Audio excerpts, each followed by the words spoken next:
ডিম দিয়ে আমরা কত ধরনেরই না মজার মজার খাবার খেয়ে থাকি।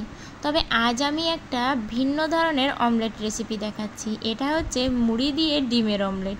সত্যি ঘরে থাকা অল্প উপকরণ দিয়ে যে এত মজার একটা অমলেট বানিয়ে খাবো আগে ভাবতে পারিনি, তবে আমার কাছে ভীষণ মজা লেগেছে। নমস্কার বন্ধুরা, জয়ের রান্নাঘরে সবাইকে স্বাগতম জানিয়ে আজ নিয়ে চলে এসেছি মুড়ির অমলেটের রেসিপি। শুরুতে আমি এখানে একটি ডিম নিয়ে নিয়েছি, আর দুঃখের বিষয় যখনই ভেবেছি যে মুড়ির অমলেট বানাবো ফ্রিজে একটাই ডিম ছিল, তাই সেই ডিমটা দিয়েই কাজটা সেরে নিচ্ছি। আর এই ডিমের ভিতরে অল্প কিছু কাঁচা লঙ্কা কুচি দিয়ে দিলাম, আর যেহেতু ডিম একটা তাই কিন্তু আমি এখানে অল্প পরিমাণে জল দেব। খুব অল্প পরিমাণেই জল দিয়ে এটাকে আরও একটু বেশি ফেটিয়ে নেব। এবার এই ডিমের ভিতরে আমি পরিমাণ মতো মুড়িটা দিয়ে দেব, আর এই মুড়ির ভিতরে আমি দেব পরিমাণ মতো লবণ, পরিমাণ মতো হলুদ, আর দেব পরিমাণ মতো চাট মশলা। আর এই চাট মশলাটা কিন্তু আমার নিজের বাড়িতেই তৈরি, এই চ্যানেলেই আছে। অবশ্যই আপনারা চ্যানেলে ঘুরেই আমার এই চাট মশলার রেসিপিটা দেখে আসতে পারেন। সত্যি একদম দোকানের স্বাদের মতো।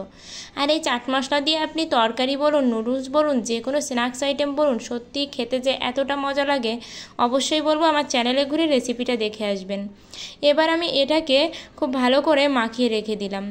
এবার চুলাতে একটা তাওয়া বসিয়ে দিলাম। এই তাওয়াতে আমি পরিমাণ মতো তেলটা দিয়ে দিলাম, আর তেলটা দিয়ে আমি খুন্তির সাহায্যে কিন্তু চারিদিকেই এটাকে মাখিয়ে নেব। তাহলে হবে কি, কোথাও লেগে যাওয়ার সম্ভাবনা থাকবে না। এবার এক এক করে আমি দিয়ে দিচ্ছি ক্যাপসিকাম, আর আমি কিন্তু এখানে ক্যাপসিকামগুলো এভাবে গোল গোল করে কেটে নিয়েছি। আপনারা চাইলে কুচি কুচি করেও কাটতে পারেন, তবে গোল গোল করে এভাবে বানালে না দেখতে অনেক বেশি সুন্দর লাগে। আর এই ক্যাপসিকামের মাঝে এক একটা করে আমি দিয়ে দিচ্ছি টমেটো কুচি, আর টমেটোগুলো আমি এরকম গোল গোল করেই কেটে নিয়েছি।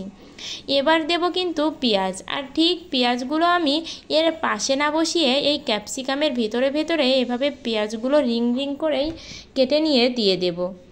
এবার এটা অল্প পরিমাণে নিচ দিয়ে ভাজি হলেই এর উপরে আমি এই যে মুড়িটা মাখিয়ে রেখেছিলাম সেই মুড়িটা এর উপরে দিয়ে দেব। দিয়ে যেহেতু এখানে গরম অতটা হয়নি, তাই কিন্তু আমি হাত দিয়ে খুব সুন্দর করে এই শেপটা দিয়ে দিচ্ছিলাম। এভাবে আমি এক পাশ ভাজি হয়ে গেলে অপর পাশও সেম প্রসেসেই ভেজে নেব।